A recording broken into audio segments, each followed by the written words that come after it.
Now turn to Section 1. Section 1. You will hear a conversation about a language course. First, you have some time to look at questions 1 to 5.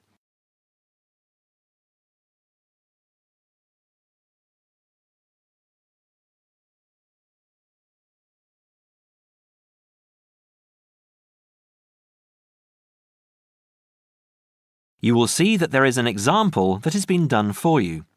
On this occasion only, the conversation relating to this will be played first. Good morning, Borgheimer language courses. How may I help you? Oh yes, I contacted you some time ago about following a German course in Germany, and you advised me to take your placement test before we go any further. Well, I've done that now, so I'd like to go ahead with booking the course for this summer, if that's possible. Certainly, sir. You said you took the placement test. What was the result? I was placed at the O3 level. O3. Right. That's lower intermediate. Fine, Mr. The answer is Level 3 or lower intermediate, so the course level has been filled in for you. Now we shall begin. You should answer the questions as you listen, because you will not hear the recording a second time. Listen carefully and answer questions 1 to 5. Petterson. John Petterson. Could you spell that for me, please, Mr. Petterson? P-E-T-T-E-R-S-S-O-N.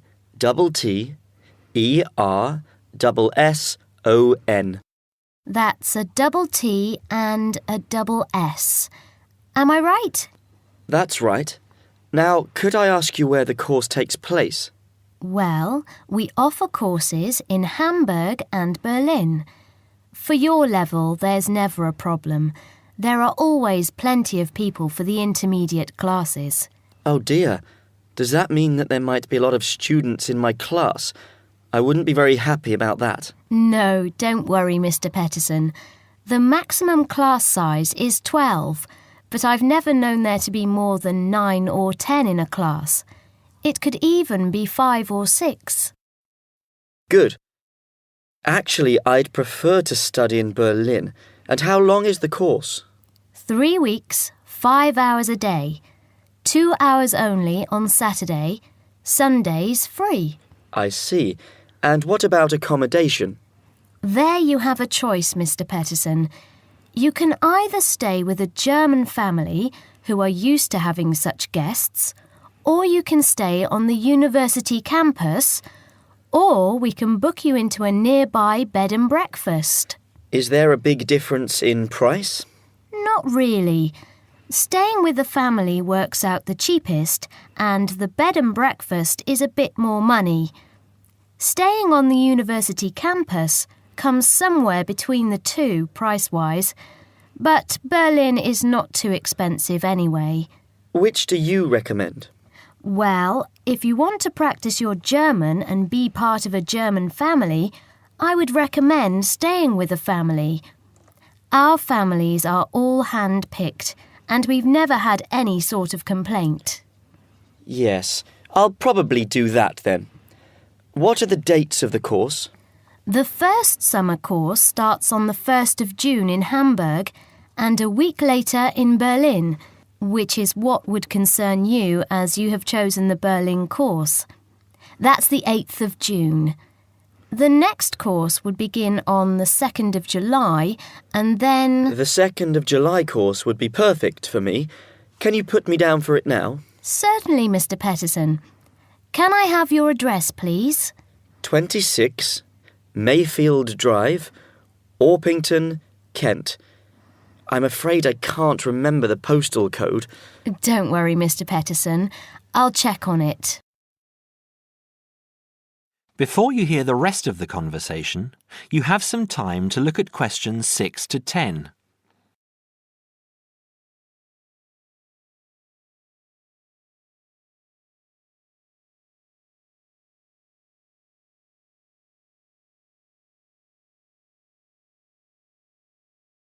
Now listen and answer questions 6 to 10. There are a couple of other things I'd like to ask. Certainly. What do I need to bring on the course? Well, apart from the obvious, you'll need our textbooks. I'll email you the name and publisher. You should be able to find it in your local bookstore. If you do have problems, call me or email me and I'll see what I can do. We provide the computers, computer disks, translation exercises and all that sort of thing, but you will need a good dictionary. We recommend Langenscheidt, which is more than adequate for your level. You don't have to go and spend a lot of money on an expensive dictionary. Not yet, anyway. Maybe you will when your German reaches a very high standard. That would be very nice. Now, finally, what about the cost of the course? And how do I pay? Would you like to pay that in pounds or in euros? Euros would be fine. In that case, it's 550 euros. You can pay by credit card if you like. Oh dear, I'm afraid I haven't got a credit card. How else can I pay? That's not a problem, Mr. Peterson. You can pay by bank transfer. Fine. By the way, I forgot to mention I am a full-time student. Have you got a student card? Oh, yes. Then that does make a difference, you'll be pleased to hear. You are entitled to 35% off the full price. And if you can persuade a few people to join you, it would work out even cheaper. How do you mean exactly? Well, for every 5 people you find, 1 goes free. In other words, if there are 6 of you, you get 1 free course. Of course, in reality, you would divide up the savings amongst you, presumably. Right. Well, I'll see what I can do. Thank you. Not at all, Mr. Peterson, and I'm sure you'll enjoy the course. There are, of course, sightseeing possibilities. Would you like me to send you our brochure describing them? Yes, thank you. I'd appreciate that. Anyway, thanks for your help. If I want to call back, who do I ask for? Susanna. I'm here most of the time. That is the end of section 1. You now have half a minute to check your answers.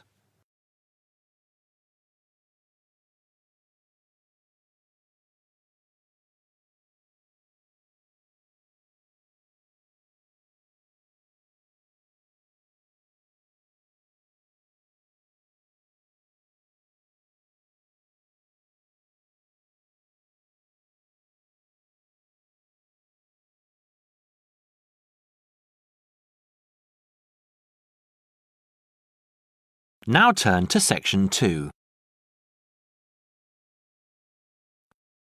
Section 2.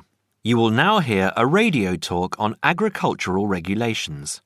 First, you have some time to look at questions 11 to 15.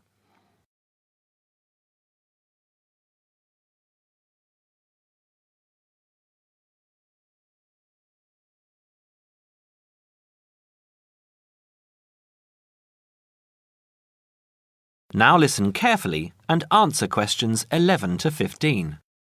Could there be clearer proof of the arrogance and indifference of those who are supposed to keep our food safe than the muzzling of John Verrill?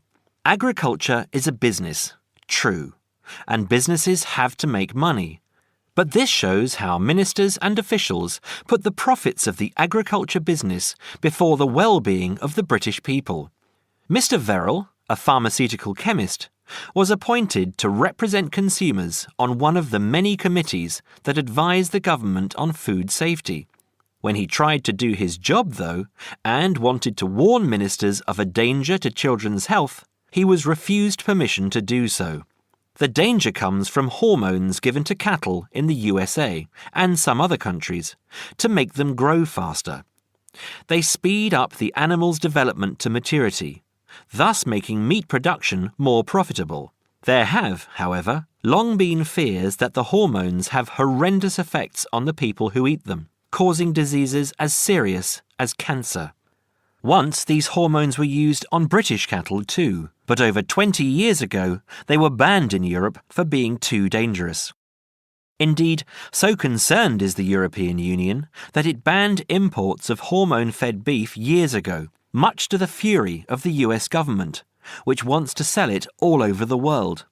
Several years ago, the USA and Canada asked the World Trade Organization to declare the ban illegal and to punish Europe for failing to lift it. The WTO, with its long record of refusing to let environmental or safety concerns interfere with trade, agreed, imposing fines of more than $120 million a year on the EU for its refusal to back down. The British government now backs the Americans, claiming that there is no proof that hormone-fed beef does any harm. This is where Mr. Verrill comes in. He is very angry with the government, especially as their claim comes out just after a Danish study shows that growth hormones are 200 times more dangerous than was previously thought.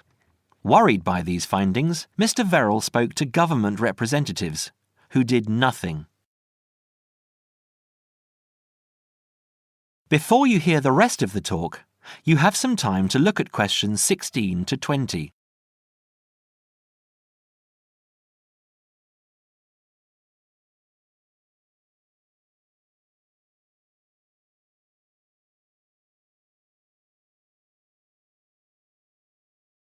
Now listen and answer questions 16 to 20. Not only that, but they have not been testing beef which is imported, which, by law, they are required to do. This directly affects the British public, as about 40% of the beef British people eat comes from abroad, supposedly from countries like Brazil, which does not allow the use of growth hormones. Brazilian beef is stocked by some British supermarkets and widely used in catering. Yet, when a Brazilian farm was recently visited by EU inspectors, a large stockpile of this banned substance was found. This is not the first food scandal we have had in our country. Take the present concern over a well-known chocolate company. Several months ago, the company found out that its sweets were contaminated with a rare form of salmonella, but they did nothing about it, leaving their sweets in the shops to be bought by the unsuspecting public. It was not until 5 months later, when several children had suffered food poisoning, that the chocolate bars were removed from the shelves. It makes you wonder how many other dangerous foods have been allowed onto our plates. That is the end of section 2. You now have half a minute to check your answers.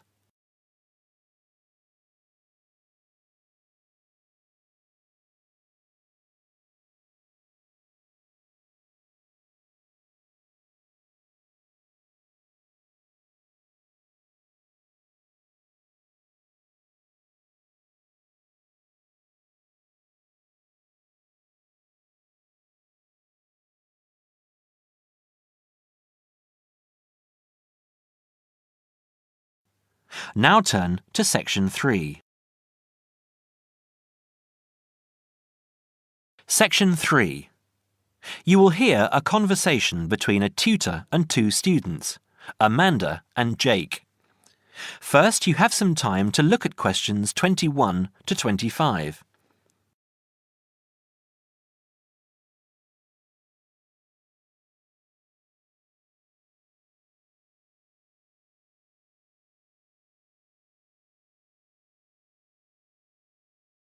Now listen carefully and answer questions 21 to 25. So, Jake and Amanda, how did the project go? Very well, I think, Dr. Hinton. I certainly learned a lot and enjoyed myself at the same time. Me too. So, remind me, What was your project about? Basically, what makes successful people? Let's call them top achievers successful. Yes. How are they different from us? What do they do that other less successful people don't do? Interesting. And did you come to any conclusions? Quite a few, actually. Good. Share some with me then. Well, I'd always thought that a top achiever would be the sort of person who would bring work home every night and slave over it. But it appears not. Those types tend to peak early and then go into decline. They become addicted to work itself, with much less concern for results. We found that high achievers were certainly ready to work hard, but within strict limits. They knew how to relax, could leave their work at the office, prized close friends and family life, and spent a healthy amount of time with their children and friends. There's a lesson for us all there. Anyway, go on. It's also very important to choose a career which you enjoy, not just one that pays well or which assures you of a pension many years down the line. Surely that's important though, Amanda. Yes, I agree, but being happy in your work is far more important than anything else. Top achievers spend over 2/3 of their working hours on doing work they truly prefer and only 1/3 on disliked chores. They want internal satisfaction, not just external rewards such as pay rises and promotions. Before you hear the rest of the conversation, you have some time to look at questions 26 to 30.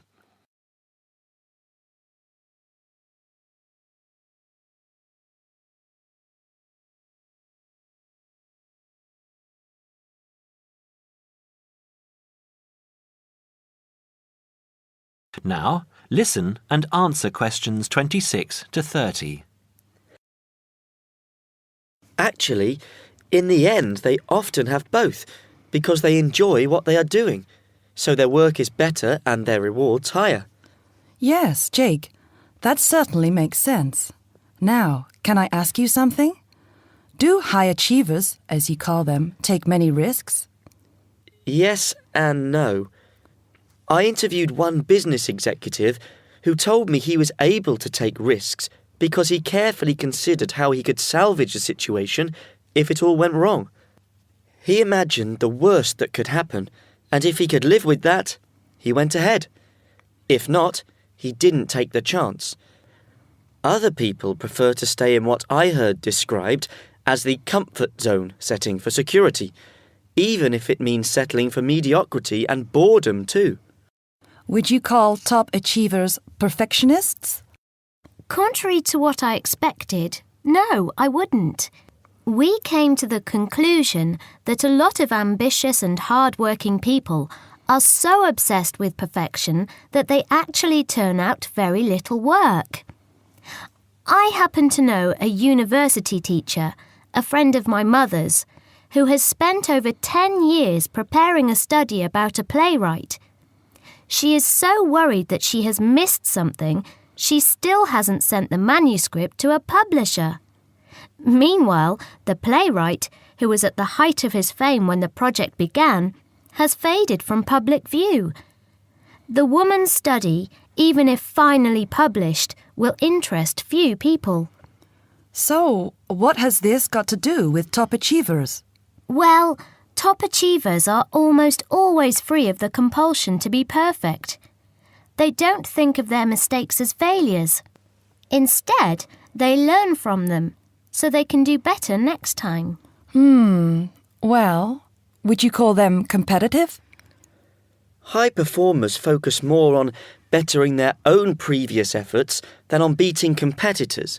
In fact, we, came to the conclusion that worrying too much about competitors' abilities and possible superiority can be self-defeating. Yes, and we found that top achievers tend to be team players rather than loners. They recognise that groups can solve certain complicated problems better than individuals and are eager to let other people do part of the work. Yes, Loners, who are often over-concerned about rivals, can't delegate important work or decision-making. Their performance is limited because they must do everything themselves. Well, it looks as if you two have done a thorough job and learned something into the bargain too. Now, there are just a couple of points I'd like to clarify with you. That is the end of section 3. You now have half a minute to check your answers.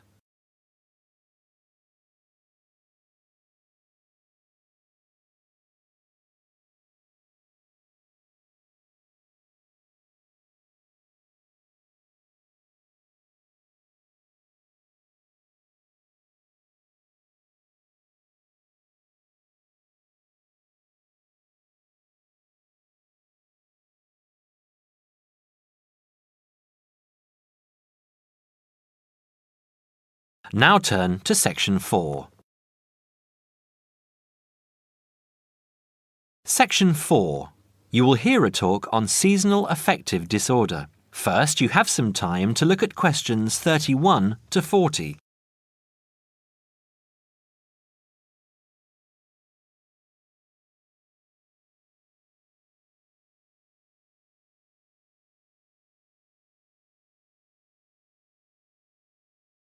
Now listen carefully and answer questions 31 to 40.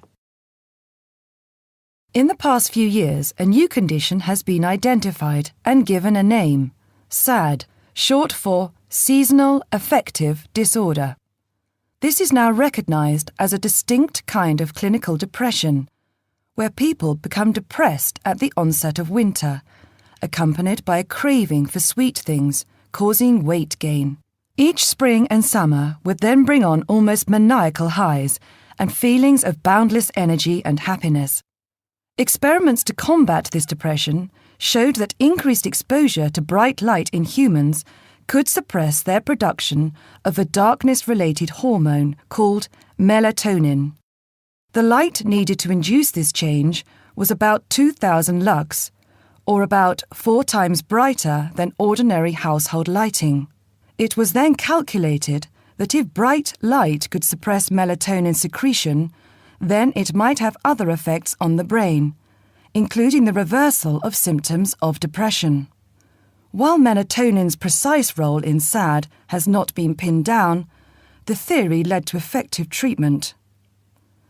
Not surprisingly, SAD affects more people where winter nights are longer and days shorter.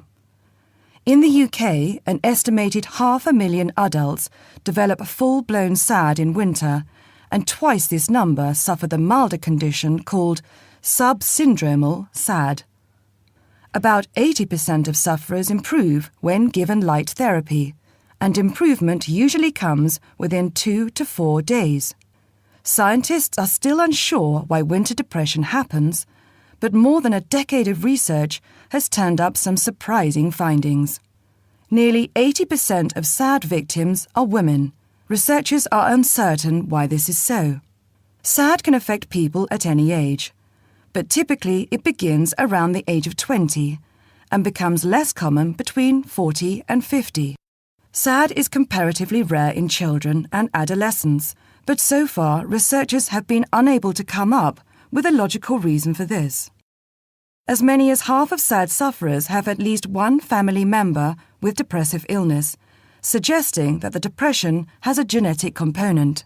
Some patients experience shifts in their body clocks when they're depressed in winter.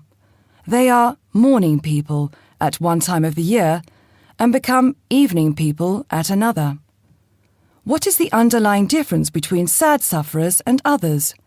A clue can be found in carbohydrate craving, a common symptom. People often become obsessed with chocolate, for example. Carbohydrates alter brain chemistry by increasing the level of a soothing chemical called serotonin, a neurotransmitter that carries signals between brain cells. SAD sufferers crave carbohydrates because they may need serotonin to lift their mood. This craving can be intense, in fact, an addiction. It may be that the serotonin system of the brain has problems regulating itself during the winter. Some SAD sufferers respond well to the drug Prozac, thought to influence the brain's serotonin-using system. Other brain chemicals and hormones probably play a role in winter depression. Another neurotransmitter, dopamine, for example, may be inadequate in certain cases. Researchers hope to uncover clues to SAD's secret by probing similarities between SAD and hibernation. Though no valid link between the two has been established, some SAD patients say they feel like hibernating animals. SAD sufferers tend to put on fat in autumn and early winter, roughly the time when such hibernators as bears and squirrels do. That is the end of section 4. You now have half a minute to check your answers.